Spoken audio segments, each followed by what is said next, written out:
Cette histoire semble fake, mais est 100% vraie.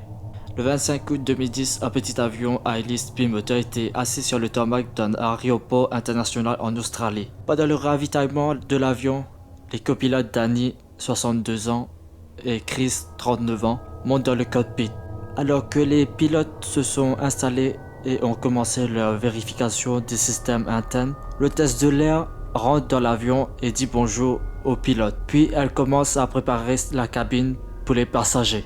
La cabine principale a commencé à embarquer à 11h et à 11h30, les 18 passagers qui devaient embarquer avaient pris leur place. L'hôtesse de l'air a donc fermé les portes, ensuite s'est dirigée vers le cockpit et a dit aux deux pilotes qu'ils étaient prêts pour le décollage. Il s'agissait d'un vol domestique d'1 heure. Cet équipage en particulier avait effectué ce vol des dizaines de fois dans le passé sans aucun problème. Alors que le petit avion se dirigeait vers la piste, l'hôtesse de l'air était en train de montrer ce qu'il fallait faire en cas d'urgence en vol. Puis à midi, l'avion était en l'air. 1 heure plus tard, les habitants d'une ville située sur le trajectoire de l'avion se souviennent avoir levé les yeux au ciel et avoir vu ce petit avion à hélice tomber à travers les nuages dans un piqué presque vertical. Quelques secondes plus tard, l'avion s'est écrasé au sol en plein milieu du quartier. Heureusement, l'accident n'a tué personne au sol, mais malheureusement les pilotes, l'hôtesse et 17 des 18 passagers sont morts à l'impact et seul un passager qui a survécu mais est très gravement blessé et a été laissé dans le coma. Une enquête a été lancée sur ce qui s'était passé et très rapidement il a été théorisé qu'il devait être à cause d'essence car lorsqu'ils ont touché le sol, il n'y avait pas d'explosion ni d'incendie. Mais après une inspection plus approfondie, il s'est avéré que l'avion avait beaucoup de carburant. La boîte noire qui est l'appareil qui enregistre l'audio à l'intérieur du cockpit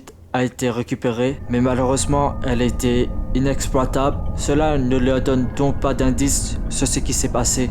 Les enquêteurs étaient perplexes, ils se sont posé des questions. Ont-ils heurté un oiseau en l'air? Le moteur est-il soudainement tombé en panne? Était-ce une erreur du pilotage? Ils ne savaient pas. Quelques jours après l'accident, le passager survivant est sorti miraculeusement du coma et se souvient en détail de ce qui s'est passé dans le ciel juste avant le crash. Il leur dit que l'avion effectua sa dernière descente et que l'hôtesse marchait dans l'allée pour appeler à tout le monde de ranger leur appareil et de mettre leur siège vertical. Alors qu'elle se dirigeait vers la moitié de l'allée, elle regarda vers l'arrière de l'avion et elle a pris peur. Elle se retourna, marcha très vite vers l'avant du cockpit où elle a disparu. Les passagers qui l'avaient vu faire cela se sont immédiatement inquiétés du fait que quelque chose n'allait pas avec l'avion. Et ils se sont donc levés et ont regardé vers l'arrière de l'avion et ont tout de suite compris de quoi elle était préoccupée. En gros, il y avait des serpents qui montaient dans les allées à l'arrière de l'avion. Et lorsque les passagers ont réalisé ce qui s'est passé, ils ont tous paniqué, sont dirigés vers l'avant de l'avion. Et donc, ça a créé un changement soudain du poids de l'avion qui a projeté le centre de gravité de l'avion, provoquant un piqué du nez. Donc, les pilotes n'avaient pas pu se remettre avant de s'écraser. Après avoir entendu cette histoire, les enquêteurs se sont souvenus qu'un serpent vivant avait été trouvé autour de l'épave, mais personne n'y avait pensé à cela. Et donc en Australie, ça arrive souvent, ce genre de truc. Et ce qui a causé l'avion de piquer en vertical et tomber directement vers le sol. Merci d'avoir regardé cette vidéo.